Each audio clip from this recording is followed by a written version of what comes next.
2009 November 29 ఉద్యమాన్ని మలుపు తిప్పిన రోజది. కేసీఆర్ సచ్చుడో తెలంగాణ తెచ్చుడో నినాదంతో దీక్ష చేపట్టిన రోజది. 4 కోట్ల మంది కేసీఆర్కి అండగా నిలిచిన రోజది. ఇప్పుడు తెలంగాణలో మళ్లీ అవే పరిస్థితులు, నిర్బంధాలు. దాంతో అదే స్ఫూర్తితో జాతీయ పార్టీలపై మరో పోరుకు సిద్ధమవుతోంది బీఆర్ఎస్.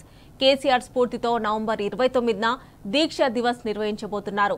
జిల్లాలో సన్నాహక సమావేశాలు, ఇన్ఛార్జీలకు నియామకం, నిమ్స్లో అన్నదానం, ఇలా దీక్షా దివస్ రోడ్ మ్యాప్ ని కేటీఆర్ ప్రకటించారు.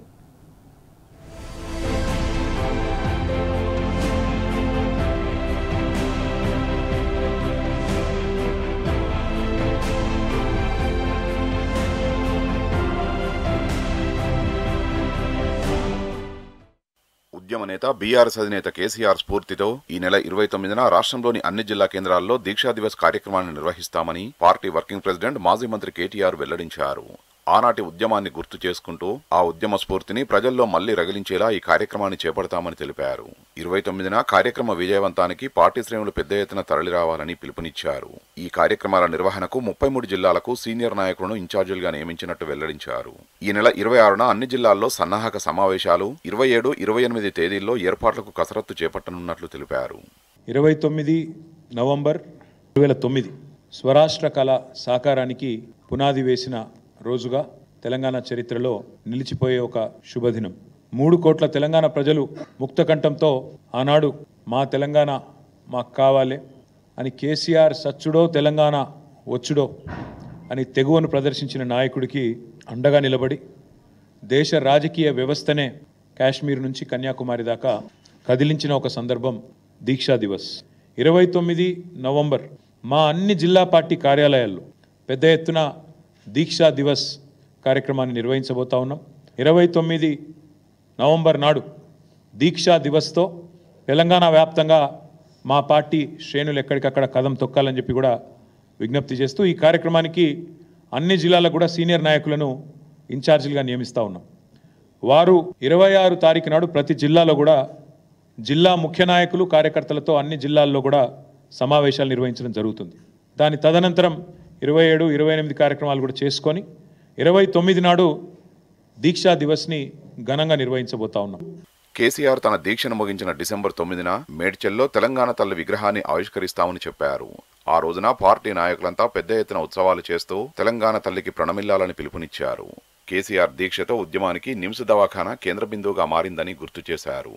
అందుకే డిసెంబర్ 9న నిమ్స్ దవాఖానాలో అన్నదానం, రోగులకు పండ్లు పంపిణీ చేయనున్నట్లు చెప్పారు. ఆనాటి కార్యక్రమాలు ఉద్యమ జ్ఞాపకాలను మళ్లీ గుర్తు తెచ్చేలా మీడియా సహకరించాలని విజ్ఞప్తి చేశారు. డిసెంబర్ 9 నాడు మేడ్చల్లో తెలంగాణ తల్లి విగ్రహావిష్కరణతో డిసెంబర్ 9 నాడు ఘనంగా దీక్షా దివస్, నవంబర్ 29, డిసెంబర్ 9 నాడు తెలంగాణ తల్లి విగ్రహావిష్కరణ మేడ్చల్లో మా పార్టీ మొత్తం పాల్గొని బ్రహ్మాండంగా ఈ 11 రోజుల దీక్షను ఎంత ఘనంగానైతే ఆనాడు కేసీఆర్ గారు ఒక ప్రకటన సాధించి విజయవంతంగా ముగించారో అదే స్థాయిలో మరి డిసెంబర్ 9 నాడు ఉత్సవాలు జరుపుకుంటూ తెలంగాణ తల్లికి ప్రణమిల్లుతూ మేమందరం కూడా ఆ రోజు డిసెంబర్ 9ను కూడా ఘనంగా మేడ్చల్లో జరుపుకుంటాం. అందులో మా పార్టీ నాయకత్వం మొత్తం కూడా పాల్గొంటుంది. కేసీఆర్ గారి దీక్షలో నిమ్స్ హాస్పిటల్ పాత్ర కూడా శ్లాఘనీయమైనది, ఘనమైనది. నిమ్స్లో ఆ రోజు నిమ్స్ ఒక కథన రంగంగా మారిపోయిన పరిస్థితి, మొత్తం ఉద్యమానికే కేంద్ర బిందువుగా మారిన పరిస్థితి నిజాం హాస్పిటల్. కాబట్టి నిమ్స్ ఏదైతే ఉన్నదో అక్కడ పెద్ద ఎత్తున నవంబర్ 29 నాడు కార్యక్రమాలు కూడా చేస్తాం. అన్నదానం, అదేవిధంగా అక్కడ ఉండే రోగులు వారికి వచ్చే అటెండెంట్స్ కోసం కూడా ఏర్పాట్లు కూడా పార్టీ నుంచే చేస్తూ ఉన్నాం. దీక్షా దివస్ జిల్లాల ఇన్ఛార్జీలు ఆసిఫాబాద్ మాజీ ఎమ్మెల్సీ నారదాస్ లక్ష్మణరావు, ఆదిలాబాద్ మాజీ ఎమ్మెల్సీ విజీ గౌడ్, నిర్మల్ ఎమ్మెల్సీ షేరి సుభాష్ రెడ్డి, మంచిర్యాల మాజీ జడ్పీ చైర్పర్సన్ తుల ఉమా, నిజామాబాద్ మాజీ MLC Farooq Hussain, Kamareddy RS Praveen Kumar, Medak MLC Venkatramireddy, Sangareddy మాజీ MLC Bhupal Reddy, Siddipet MLC Yadavareddy, Rangareddy MLC Mahmood Ali, Vikarabad MLC Naveen Kumar Reddy, Medchal మాజీ MLC Swamigoud, Mahabubnagar Kyama Mallesh, Narayanpet MLC Kotireddy, Gadwal మాజీ ఎమ్మెల్సీ కర్ణ ప్రభాకర్, వనపర్తి మాజీ జడ్పీ చైర్మన్ ఎలిమినేటి సందీప్ రెడ్డి, నాగర్ కర్నూల్ మాజీ ఎమ్మెల్సీ విజయసింహారెడ్డి, నల్లగొండ మాజీ ఎంపీ మన్నె శ్రీనివాస్ రెడ్డి, సూర్యాపేట మాజీ ZP chairman Banda Narender Reddy, Bhuvanagiri MLC Pochampally Srinivas Reddy, Jangaon మాజీ ఎమ్మెల్యే బూడిద భిక్షమయ్య గౌడ్, వరంగల్ మాజీ ఎమ్మెల్యే ముత్తిరెడ్డి యాదగిరి రెడ్డి, హన్మకొండ ఎమ్మెల్సీ వాణిదేవి, ములుగు మాజీ ZP chairman doctor Sudheer Kumar, Mahabubabad మాజీ MLA Kondabala Koteswararao, Bhupalpally MLC Satyavathi Rathod, Khammam MLC Takkallapalli Ravinderrao, Kothagudem MP Vaddiraju Ravichandra, Karimnagar MLC Banda Prakash Mudiraj, Sircilla మాజీ ఎంపీ బి వినోద్ కుమార్, పెద్దపల్లి మాజీ మంత్రి కొప్పుల ఈశ్వర్, జగిత్యాల మాజీ ఎమ్మెల్సీ ఎండి సలీం, హైదరాబాద్ మాజీ మంత్రి పొన్నాల లక్ష్మయ్యల పేర్లను కేటీఆర్ ప్రకటించారు.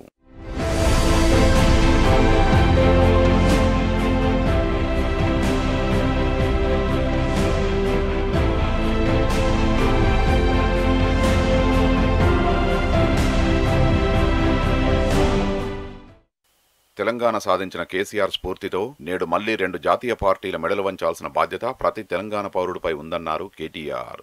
సమైక్య రాష్ట్రంలో కాంగ్రెస్ పాలనలో తెలంగాణలో ప్రతి వర్గం ప్రతి మనిషి బతుకు ఛిద్రమైందని తెలిపారు. ప్రస్తుతం కాంగ్రెస్ ప్రభుత్వం అధికారంలోకి రాగానే మళ్లీ అవే నిర్బంధాలు, అవే అణచివేతలు, అవే దుర్భర పరిస్థితులు నెలకొన్నాయని తెలిపారు.